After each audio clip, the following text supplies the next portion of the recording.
नमस्कार। Astro channel में आप सबका एक बार फिर से स्वागत है। आज इस वीडियो में हम कर्क लग्न में बनने वाले सभी महापुरुष राजयोगों की बात करेंगे।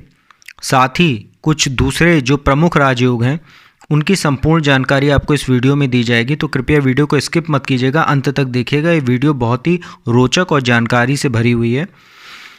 आपके सामने ये जो चार्ट दिख रहा है यह कर्क लग्न का है, कर्क राशि का है।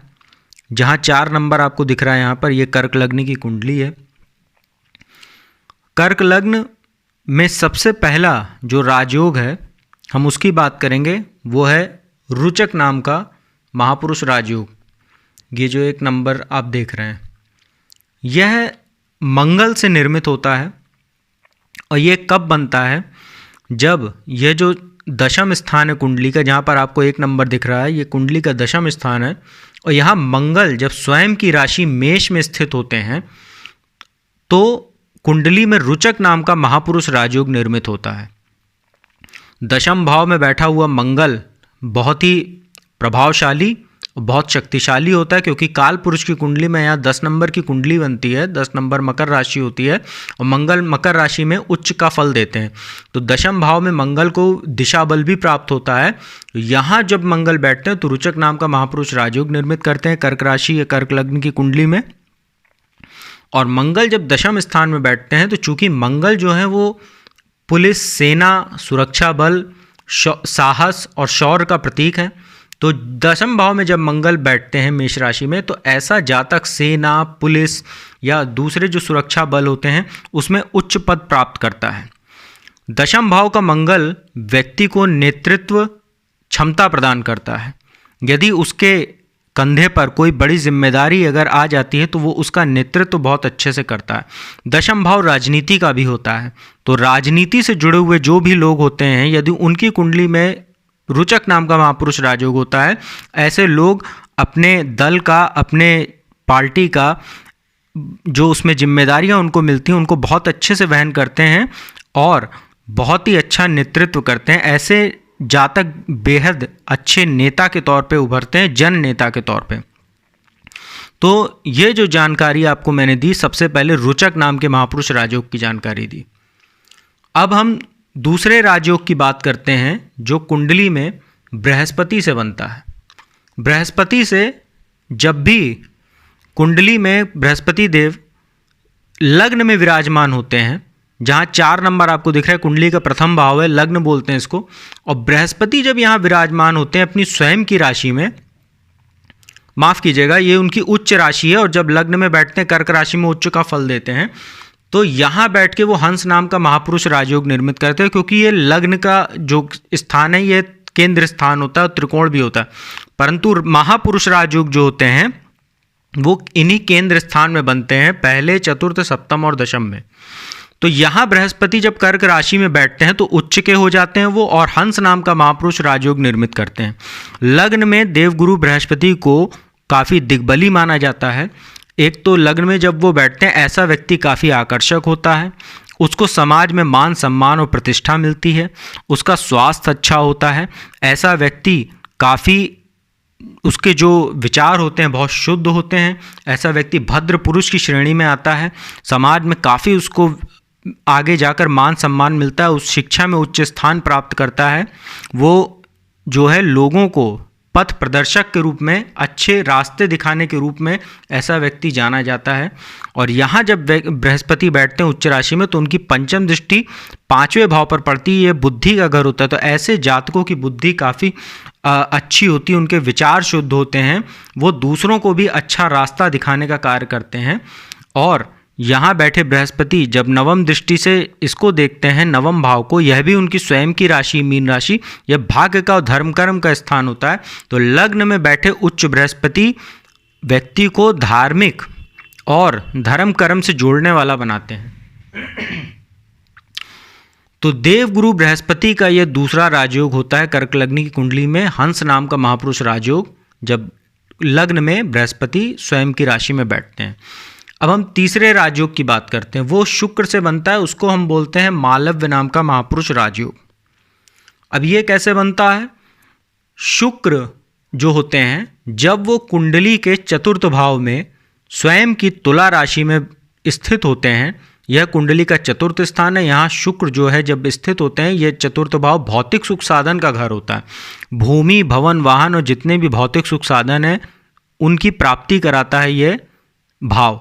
और शुक्र भौतिक सुख साधनों के कारक देवता हैं। यहाँ जब शुक्र बैठते हैं तुला राशि में, तो तुला राशि में वो मालव्य नाम का महापुरुष राजयोग बनाते हैं, जो 3 नंबर आपको दिख रहा है। मालव्य नाम का महापुरुष राजयोग यहाँ शुक्र बैठ के बनाते हैं। और चतुर्थ भाव में जब शुक्र बैठते हैं तो ऐसे व्यक्ति को कई तरह के वो भूमि, भवन, वाहन का सुख भोगता है। उसके पास एक से ज़्यादा भवन होते हैं, कई तरह की प्रॉपर्टी होती है, उसके पास एक से अधिक गाड़ियाँ होती हैं, एक से अधिक वाहन होते हैं चलने के लिए। तो ऐसा जातक जो होता है वो समस्त प्रकार के भौतिक सुख साधनों का भोग करता है। भोग विलास में उसका काफ़ी मन लगता है और उसको इन सब चीज़ों की प्राप्ति भी शुक्रदेव कराते हैं। और शुक्र की जो उपस्थिति यहाँ होती है उसकी सप्तम दृष्टि दशम भाव पर होती है। तो जो लोग शुक्र से जुड़ा व्यापार करते हैं, शुक्र से जुड़ा व्यापार होता है cosmetics, James and jewellery, perfume, hotel and beverages, restaurants, या आपके जो हैं जो रेडीमेड गारमेंट्स होते हैं, हीरे से जुड़ा कोई व्यापार करते हैं, कॉस्मेटिक का तो पूरा ही उसका जो है क्षेत्र शुक्र का। और ग्लैमर इंडस्ट्री, ग्लैमर से जैसे आप मीडिया में है, जर्नलिज्म में हैं, क्रिकेट प्लेयर हैं, या आप जो है बॉलीवुड में या कोई एक्टर है, डांसर है, मतलब ग्लैमर की जितनी भी फील्ड है, बड़े से बड़ा राजनेता भी एक ग्लैमर फील्ड में ही आता है। और ये जनता का घर होता है शुक्र। तो यहाँ बैठ के शुक्र जो है चतुर्थ भाव में जनता में आपको प्रसिद्ध करते हैं। तो चतुर्थ भाव में जब शुक्र बैठते हैं तो यह मालव्य नाम का राजयोग आपको समस्त भौतिक सुख साधनों की प्राप्ति कराता है। अब हम अंतिम जो महापुरुष राजयोग है उसकी बात करते हैं, वो होता है शश नाम का महापुरुष राजयोग। शश नाम का महापुरुष राजयोग शनिदेव के द्वारा निर्मित होता है और यह तब बनता है जब शनिदेव सप्तम भाव में अपनी स्वयं की राशि मकर राशि में गोचर करते हैं। और वर्तमान में जो भी ज्योतिष की जानकारी रखते हैं उनको पता होगा कि मकर राशि में शनिदेव को वर्तमान में गोचर चल रहा है और 17 जनवरी 2023 तक चलेगा। और कर्क लग्न की कुंडली में अभी वो सप्तम भाव में गोचर कर रहे हैं शनिदेव। तो वर्तमान में भी शश नाम का महापुरुष राजयोग कर्क राशि वालों के लिए बना हुआ है और 17 जनवरी 2023 तक चलेगा। यहाँ जो शनिदेव होते हैं सप्तम भाव में, यहाँ काल पुरुष की कुंडली में तुला राशि बनती 7 नंबर की। वैसे भी यहाँ शनिदेव उच्च का फल देते हैं। और जब कर्क राशि में यहाँ बैठते हैं, वो मकर राशि में स्वयं की राशि में, तो शश नाम का महापुरुष राजयोग बनता है। साथ ही सप्तम भाव जो होता है ये पश्चिम दिशा का नेतृत्व करता है और शनिदेव पश्चिम दिशा के स्वामी, और शनिदेव को सप्तम भाव में दिशा बल भी प्राप्त होता है। तो यहाँ पर बहुत ही प्रभावशाली हो जाते हैं वो। सप्तम भाव में जब शनिदेव बैठते हैं तो शश नाम का महापुरुष राजयोग बनाते हैं। और शश नाम का महापुरुष राजयोग जब वो बनाते हैं तो यहाँ बैठे जातक को साझेदारी में यदि वो व्यापार करता है उसको काफ़ी फायदा होता है। साथ ही यहाँ बैठे शनिदेव की जो दृष्टि होती है 10वीं दृष्टि, वो यहाँ पड़ती उच्च दृष्टि जो होती है, यहाँ तुला राशि है। और अभी मैंने बताया तो शुक्र के संदर्भ में ये चतुर्थ भाव जो होता है भौतिक सुख साधन का होता है, भूमि भवन वाहन का होता है। शनिदेव भूमि भवन के कारक हैं। यहाँ बैठा शनिदेव जब उसकी दृष्टि 10वीं दृष्टि चतुर्थ भाव पर पड़ती है, ऐसे जातक को कई प्रकार के भूमि और भवन का सुख मिलता है, वाहन का सुख मिलता है। और यदि शनि की उपस्थिति आपकी कुंडली में ऐसी ही है, जन्म से ही लग्न में यदि सप्तम भाव में शनिदेव बैठे हैं, तो जब भी शनिदेव की अंतरदशा महादशा आएगी तो और या मकर राशि में शनिदेव का गोचर होगा जैसे अभी चल रहा है, तो कर्क लग्न के जातकों को जब यहाँ दृष्टि पड़ेगी शनि की तो भूमि भवन वाहन का सुख जरूर मिलेगा 2.5 वर्षों में, ये तय है। तो मित्रों ये था चारों जो प्रमुख हंस, रुचक, मालव और शश महापुरुष राजयोग हैं उनकी जानकारी मैंने दी। अब मैं आपको 2 विशेष राजयोग हैं उनकी जानकारी देता हूं। ये महापुरुष राजयोग से थोड़ा कम प्रभावशाली होते हैं लेकिन इनका भी काफ़ी अच्छा हम लोग को शुभ फल मिलता है यदि कुंडली में कर्क लग्न में बनते हैं। सबसे पहला वो राजयोग है गजकेसरी राजयोग। ये ज़्यादातर ज्योतिषी भी बताते हैं, आप लोगों ने सुना भी होगा इसका नाम। यह गजकेसरी राजयोग तब बनता है जब या तो बृहस्पति और चंद्रमा एक साथ बैठे हों, जैसे मान लीजिए यहाँ बृहस्पति लिखे, यहाँ पे चंद्रमा भी बैठ जाएं।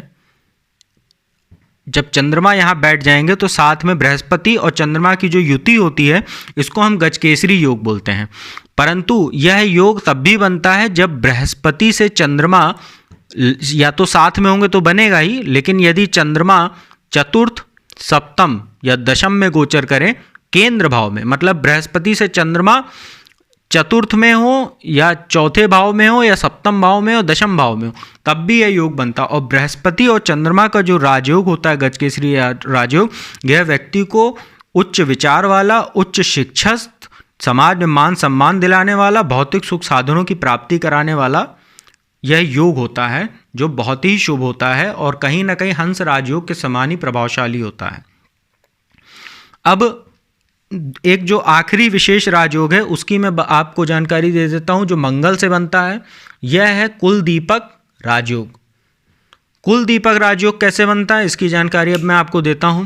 कुल दीपक राजयोग, जैसे पहले मंगल के बारे में मैंने बताया, मालव्य नाम का महापुरुष राजयोग की जानकारी दी, परंतु मंगल जो होते हैं, यदि यहाँ पर जैसे आपको इस समय ये अकेले यहाँ बैठे हुए दिख रहे हैं 1 नंबर की राशि में, मेष राशि जो उनकी स्वयं की, जब भी कर्क लग्न की कुंडली में या कर्क राशि में दशम भाव में मंगल अकेले विराजमान हो मेष राशि में, तो यहाँ पर वो रुचक नाम का तो महापुरुष राजयोग बनाते हैं, साथ ही दशम भाव में अकेले मंगल स्थित कुल दीपक नाम का राजयोग भी बनाते हैं। कुल दीपक राजयोग जब कुंडली में बनता है तो ऐसा जातक गरीब से गरीब, ये घर में भी यदि वो जन्म लेता है, तो अपने परिश्रम, पुरुषार्थ और अपने कर्म से वो उच्च पद को प्राप्त करता है। जैसे कई लोगों की हम लोग कहानी देखते हैं कि फला व्यक्ति होता है, वो बहुत गरीब था या उसका परिवार का बैकग्राउंड काफ़ी गरीब था, लेकिन अपने कर्म और पुरुषार्थ से उच्च पद को पहुंचा, IAS IPS बना या राजनेता बना। तो उनकी कुंडलियों में यदि आप देखेंगे तो आपको यहाँ पर दशम स्थान में मंगल जरूर मिलेगा। और यह सिर्फ जो रुचक या राजयोग इसकी बात की, ये साथ ही आप यहाँ पर अगर वृश्चिक राशि होती तो यहाँ पर कुंभ लग्न में भी ये रुचक राजयोग बनता है। मेष राशि की कुंडली में भी जब यहाँ 10 नंबर में मकर राशि में मंगल स्थित होते हैं उच्च के, तब भी यहाँ पर कुलदीपक राजयोग और रुचक राजयोग बनता है।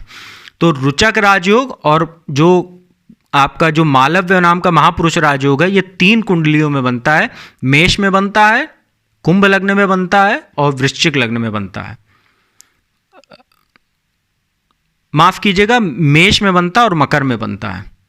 तो यह जो आपको मैंने जानकारी दी है, यह 4 जो विशेष महापुरुष राजयोग हैं उनकी जानकारी दी, और 2 जो आपके बनते हैं, एक गजकेसरी राजयोग की जानकारी दी जो बृहस्पति और चंद्रमा से बनता है, और कुलदीपक राजयोग की जानकारी दी जो मंगल जब अकेले स्थित होते हैं यहाँ पर कर्क राशि में, और मेष राशि में भी जो है यहाँ दशम भाव में जब मंगल विराजमान होते हैं तब बनता है।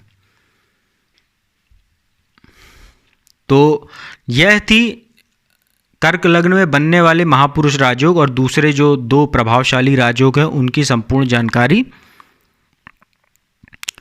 और बाकी जो कुछ गोचर होने वाले हैं उनकी जानकारियां मैं आपको आने वाली विशेष वीडियो में दूंगा। यदि ये वीडियो आपको अच्छी लगी हो और ये जो कर्क लग्न में जो राजयोग की जानकारी अगर आपको अच्छी लगी हो जानकारी, तो आप कृपया वीडियो को लाइक कीजिएगा, चैनल को सब्सक्राइब कीजिएगा और वीडियो को शेयर कर दीजिएगा ज़्यादा से ज़्यादा। और जो भी जातक मुझसे कुंडली विश्लेषण करवाना चाहते हैं तो मेरा नंबर डिस्क्रिप्शन में रहता है, आप नंबर संपर्क करके आप फीस जमा करा के आप अपॉइंटमेंट ले सकते हैं और कुंडली का विश्लेषण करवा सकते हैं टेलीफोनिक कंसल्टेंसी के माध्यम से। तो मित्रों, अब मैं अपनी वाणी को यहीं विराम देता हूँ। ओम नमः शिवाय।